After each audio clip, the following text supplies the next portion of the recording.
আসিফ মাহমুদ সজীব ভূঁইয়া তার সদ্য প্রকাশিত বই জুলাই মাতৃভূমি অথবা মৃত্যুতে বাংলাদেশের রাজনৈতিক আন্দোলন ও তারেক রহমানের সাথে কথোপকথনের বিষয়ে গুরুত্বপূর্ণ তথ্য দিয়েছেন। বইটি ১২৭ পৃষ্ঠার এবং প্রকাশিত হয়েছে প্রথম আলোর প্রথমা প্রকাশনী থেকে। বইয়ের মধ্যে আসিফ বিস্তারিতভাবে আন্দোলনের সময়কালের কিছু গুরুত্বপূর্ণ মুহূর্ত বর্ণনা করেছেন এবং বিশেষ করে তারেক রহমানের সঙ্গে হওয়া একটি বৈঠক নিয়ে আলোচনা করেছেন। এই বৈঠকটি বাংলাদেশে জাতীয় সরকার গঠনের প্রস্তাব নিয়ে হয়েছিল, যেখানে বিএনপির ভারপ্রাপ্ত চেয়ারম্যান তারেক রহমান এবং সমন্বয়করা উপস্থিত ছিলেন।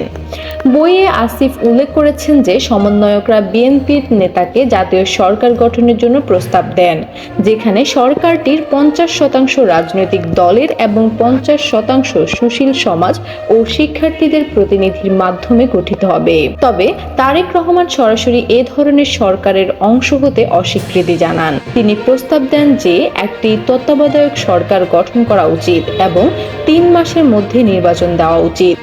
বইয়ের এই অংশে আসিফ আরও বর্ণনা করেছেন যে বিএনপি যদি জাতীয় সরকারের অংশ না হয় তবে সরকারের গঠন একটি সংকটের দিকে চলে যেতে পারে।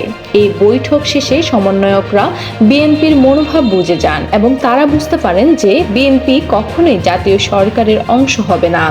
এই সিদ্ধান্তের পরে জাতীয় সরকার গঠনের সম্ভাবনা পুরোপুরি শেষ হয়ে যায়। এই বইয়ে আরও অনেক গুরুত্বপূর্ণ ঘটনা এবং রাজনৈতিক প্রসঙ্গ রয়েছে যা বাংলাদেশের আন্দোলনের ইতিহাসের বই নির্মাণে সহায়ক হবে।